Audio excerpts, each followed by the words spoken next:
जय माता दी। Welcome to all of you. In previous class we discuss about a scope of biology कि हम लोग बायोलॉजी जो पढ़ते हैं इससे हमें क्या फ़ायदा है, यानी बायोलॉजी के क्षेत्र में हम लोग अपना करियर कैसे चुन सकते हैं, कहाँ कहाँ बना सकते हैं, जिसके बारे में मैंने चर्चा की थी। Today we discuss about branches of biology. What do biologist study? Biologist जो हैं वो स्टडी किस प्रकार करते हैं? तो बायोलॉजिस्ट अपना स्टडी जो करते हैं वो विभिन्न प्रकार के ब्रांचों में। ये हमारा सबसे पहला क्वेश्चन होगा कि बायोलॉजी को विभिन्न ब्रांचों में बांटा क्यों गया। ये सिंपल सी बात है कि हमारे जितने बच्चे हैं वो पढ़ते हैं, विभिन्न प्रकार के टीचर आते हैं और विभिन्न सब्जेक्ट पढ़ाते हैं, लेकिन क्या सभी सब्जेक्टों को यदि एक ही नोटबुक में एक ही कॉपी में यदि लिखा जाए तो हमें क्या होगी? असुविधा होगी। नहीं, इस असुविधा को सुविधा में बदलने के लिए हम लोग क्या करते हैं, उसको ब्रांच में बांट देते हैं और अलग अलग सब्जेक्ट का अलग अलग नोटबुक बनाते हैं ताकि हमको रिवीजन करने में सुविधा मिले। जस्ट लाइक उसी प्रकार साइंस जो है वो सबसे पहले साइंस को ही बांटा गया कई ब्रांचों में। जैसे हम लोग पढ़ते हैं फिजिक्स, केमिस्ट्री, बायोलॉजी, मैथ्स, ठीक उसी प्रकार बायोलॉजी का क्षेत्र जो है वो भी बहुत विशाल है। चूँकि हिंदू मैथोलॉजी के अनुसार से जानते हैं कि 84 लाख योनि है, यानी जीव का प्रकार जो है वो कई प्रकार के जीव हैं, अनगिनत जीव हैं जिनको हम लोग गिन नहीं सकते हैं, लेकिन फिर भी हमको स्टडी तो करना है। और बायोलॉजी के अंतर्गत हम लोग लिविंग बीइंग का जितने ऑर्गेनिज्म हैं उन्हीं का स्टडी करते हैं। तो हम लोग अपने स्टडी को सिंपल बनाने के लिए सुविधा के दृष्टिकोण से हम लोग बायोलॉजी को कई ब्रांचों में बांट देते हैं। सो हमारा बायोलॉजिस्ट जो है वो बायोलॉजी को कई ब्रांचों में बांट दिया है। ये ब्रांच कौन कौन से हैं? तो सबसे पहला दिया गया है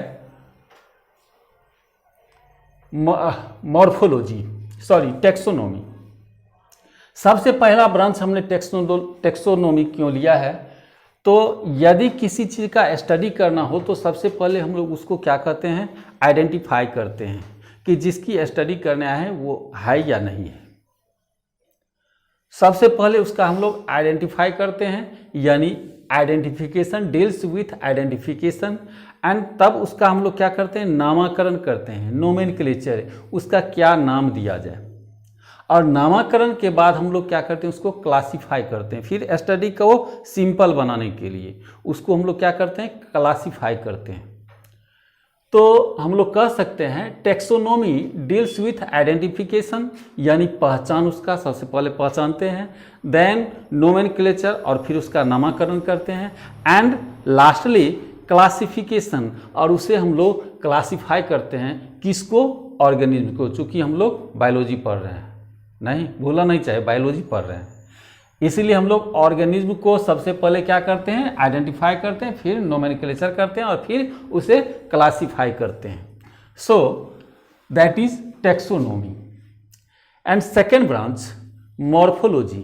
अब हम लोग जब उसको क्लासीफाई भी कर दिए, नामकरण भी कर दिए, उसको आइडेंटिफाई भी कर लिए, तो अब सबसे पहले हम लोग उसको क्या देखेंगे? मॉर्फोलॉजी। मॉर्फोलॉजी का लॉजी का मतलब भी होता है स्टडी, और मॉर्फो का मतलब होता है एक्सटर्नल फीचर। यानी हम लोग किसी रूम में हेलने के लिए जा रहे हैं तो सबसे पहले हम उसके बरामदा पर चढ़ते हैं। ऐसा नहीं कि सीधे एक के बार रूम में चले जाते हैं, सबसे पहले क्या करते हैं? बरामदा पर हेलते हैं। तो सबसे पहले हम लोग किसी ऑर्गेनिज्म का स्टडी करेंगे तो पहले ऑर्गेनिज्म का बाहरी स्ट्रक्चर को ही देखेंगे, एक्सटर्नल स्ट्रक्चर को ही देखेंगे। तो हम लोग जब इसको ये सारा प्रक्रिया टेक्सोनोमी का प्रक्रिया हम लोग कर लिए, तो अब हम लोग बायोलॉजी में ये सेकेंड ब्रांच जो है मॉर्फोलॉजी, इसमें क्या करेंगे? उसका ऑर्गेनिज्म का एक्सटर्नल फीचर देखेंगे कि वह देखने में कैसा है, नहीं? तो morphology is study of external feature of organism. नहीं, उसको 2 टांग है या 4 टांग हैं, 4 लेग्स हैं, या उसको देखने में उसको सींग है कि नहीं है, उसका रूप कैसा है, उसका कलर कैसा है। इस प्रकार से हम लोग केवल एक्सटर्नल फीचर का स्टडी करते हैं, किसके अंतर्गत? मॉर्फोलॉजी के अंतर्गत। थर्डली हम लोग करते हैं एनाटोमी। यदि अब हम लोग एक्सटर्नल फीचर के बारे में जानकारी ले लिए तो अब हम लोग चलेंगे उसका इंटरनल फीचर पर कि उसका इंटरनल स्ट्रक्चर क्या है। नहीं, जैसे एज फॉर एग्जांपल जैसे हम लोग लंग्स का लेते हैं, लंग्स लेते हैं तो लंग्स में हम लोग क्या देखते हैं कि लंग्स के अंदर में क्या क्या चीज़ है, कैसे ये लंग्स हम लोग को वर्क करता है शरीर में। तो इसके एक्सटर्नल फीचर पर हम लोग जाते हैं। नहीं, एक्सटर्नल फीचर इसका किस प्रकार है, इस पर हम लोग जाते हैं कि इसमें क्या क्या ब्रांच है, इसमें कौन कौन सारे ऑर्गन्स हैं, वो किस प्रकार काम करते हैं। तो इसमें देख रहे हैं, इसमें एल्वियोलाई जैसे है, इसकी स्टडी भी हम लोग करेंगे आगे जा कर के। लेकिन कुछ बच्चे जो हैं 9th क्लास में कुछ पढ़े होंगे तो कुछ याद होगी कि हम लोग इसका इंटरनल स्ट्रक्चर क्या है उसके बारे में स्टडी करेंगे, और देन आफ्टर इंटरनल स्ट्रक्चर के बाद उसके हम लोग फंक्शन पर जाएंगे। नहीं, तो इंटरनल स्ट्रक्चर क्या है, जैसे लंग्स का हुआ, जैसे मान लीजिए किडनी का हुआ, किडनी का शेप क्या है, किडनी का साइज क्या है। नहीं, और ये शेप एंड साइज ये इंटरनल फीचर के अंतर्गत आता है। तो हम लोग इसके बाद क्या करेंगे, एनाटोमी यानी मॉर्फोलॉजी के बाद हम लोग जो इस ब्रांच में एनाटोमी में जाएंगे, इसमें is study of internal structure of the organism. उस ऑर्गेनिज्म का, जिस ऑर्गेनिज्म का हम लोग स्टडी करने जा रहे हैं, उसके बॉडी के अंदर में जो ऑर्गन्स हैं उसका स्ट्रक्चर क्या है उसकी स्टडी करते हैं। नंबर 4 में आता है फिजियोलॉजी। अब हम लोग जब इंटरनल स्ट्रक्चर के बारे में यदि जानकारी ले लेंगे तो अब है कि इंटरनल स्ट्रक्चर जो है वो क्या फंक्शन करता है। जैसे अभी हमने देखा लंग्स के बारे में, लंग्स क्या फंक्शन करता है, तो हम लोग जानते हैं क्या फंक्शन करता है, रेस्पिरेशन। सही, रेस्पिरेशन करता है। जैसे किडनी है, किडनी क्या करता है, ब्लड रिफाइनिंग करता है, वेस्टेज को वहाँ से अलग करता है ब्लड से। तो ये किडनी का और इसका क्या फंक्शन है, इस फंक्शन के बारे में, हमारे बॉडी में बहुत सारे ऑर्गन्स हैं और सभी ऑर्गन्स का अपना अपना वर्क है, अपना अपना फंक्शन है। ये फंक्शन की स्टडी जो किया जाता है ये किस में किया जाता है, फिजियोलॉजी में। फिजियोलॉजी इसलिए हम लोग इसको लिख सकते हैं, physiology deals with the functional mechanism of different life process going with in the organism. Organism के अंदर में लाइफ प्रोसेस संबंधी यानी बायोलॉजिकल प्रोसेस संबंधी कौन कौन से फंक्शनल मैकेनिज्म हैं, कौन कौन सी क्रियाविधि के द्वारा ये अपना कार्यकलाप पूरा करते हैं। नंबर 5 में आता है cell biology. And cell biology के बारे में आप लोग 9th क्लास में पढ़ चुके होंगे। Cell is the unit of body या यूनिट ऑफ ऑर्गेनिज्म, यानी बहुत सारे सेलों को मिला करके ही टिश्यू बनता है, बहुत सारे टिश्यू को मिला करके ऑर्गन्स बनते हैं, बहुत सारे ऑर्गन्स को मिला करके ऑर्गन सिस्टम बनते हैं, एंड बहुत सारे ऑर्गन सिस्टम को मिला करके तब बनता है क्या, एक फुल बॉडी, किसी ऑर्गेनिज्म का फुल बॉडी। तो ये सेल जो है, ये सेल बायोलॉजी के अंतर्गत study of structure, function, reproduction and life cycle of the cell, यानी सेल का स्ट्रक्चर क्या है, किस टाइप का सेल है। सेल भी कई प्रकार के होते हैं जिसके बारे में कुछ 9th क्लास में भी पढ़े होंगे, जैसे न्यूरॉन सेल हो गया, ये आपको सोमेटिक सेल हो गया, जेनेटिक सेल हो गया, और बॉडी में जितने सेल हैं उन सभी सेलों का स्ट्रक्चर में डिफरेंस होता है, जिसका हम लोग साइटोलॉजी जब पढ़ेंगे तो साइटोलॉजी में हम लोग इसको डिटेल स्टडी करेंगे। अभी मात्र इसका हम लोग इंट्रोडक्शन ले रहे हैं। तो is study of structure, cell का स्ट्रक्चर क्या है, यानी सेल कैसा दिखने में लगता है, यानी उसकी बनावट क्या है। फंक्शन, उस सेल का काम क्या है, वो क्या फंक्शन करता है। इसके बाद रिप्रोडक्शन, एक सेल से 2 सेल या 2 से अधिक सेल ये कैसे रिप्रोड्यूस करता है, कैसे प्रोड्यूस होता है, कैसे बनता है ये। Reproduction and life cycle of the cell, और सेल का जीवन काल क्या है।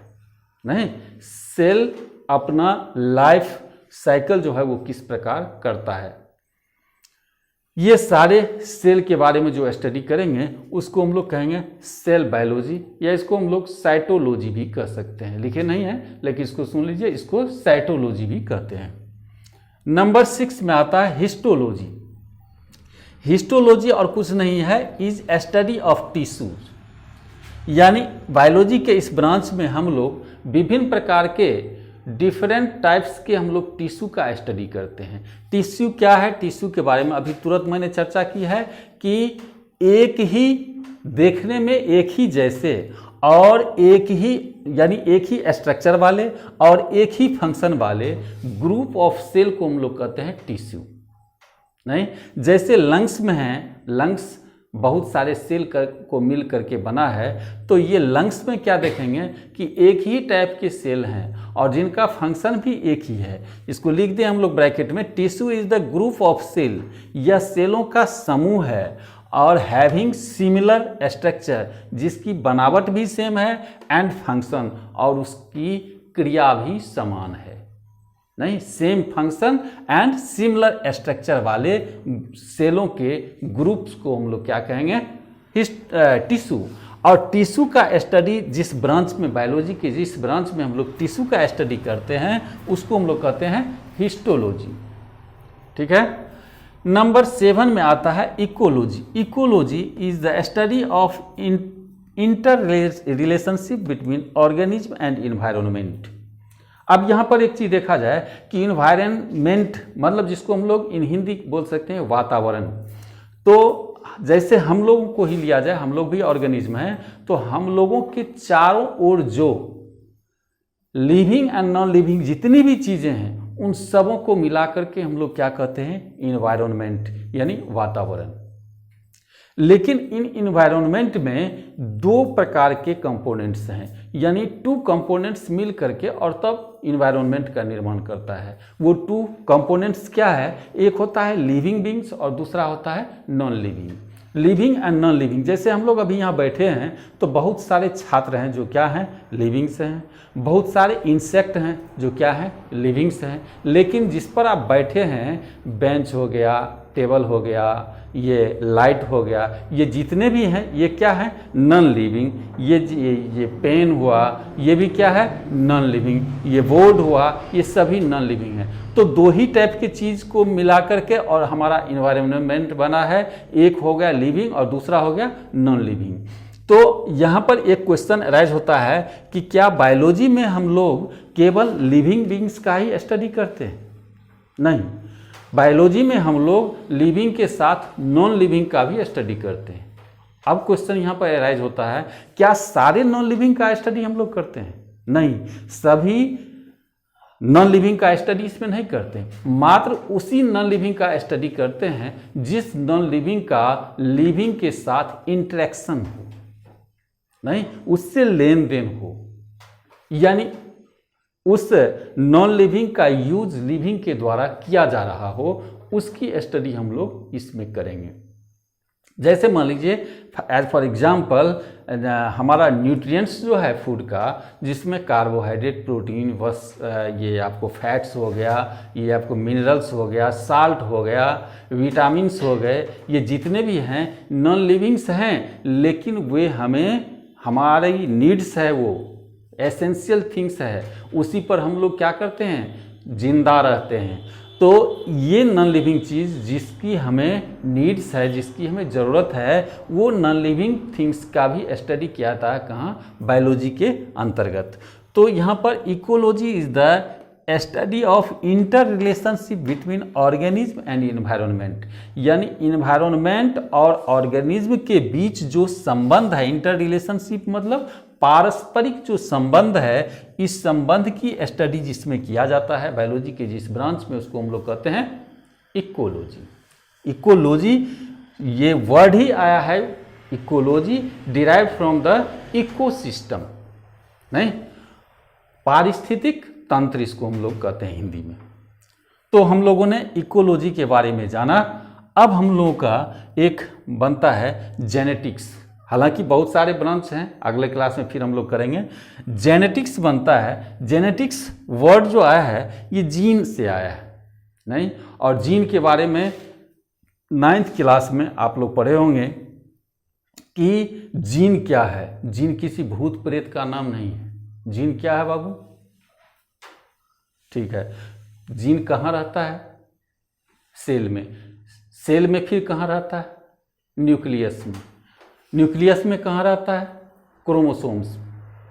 नहीं, लेकिन क्रोमोसोम्स किस चीज़ का बना होता है? डीएनए का। तो डीएनए का, जैसे हम लोग 9th क्लास में पढ़े हैं, ये डीएनए का प्रत्येक पार्ट जो है वो पार्ट कहलाता है जीन। नहीं, पार्ट मतलब कितना बड़ा पार्ट? छोटा 1 cm या 1 माइक्रोसीएम या 2 माइक्रोसीएम या 5 माइक्रोसीएम। मतलब कहने का है कि इसका एक स्पेसिफिक लेंथ होता है। डीएनए का एक स्पेसिफिक लेंथ जो होता है वो लेंथ कहलाता है क्या? जीन।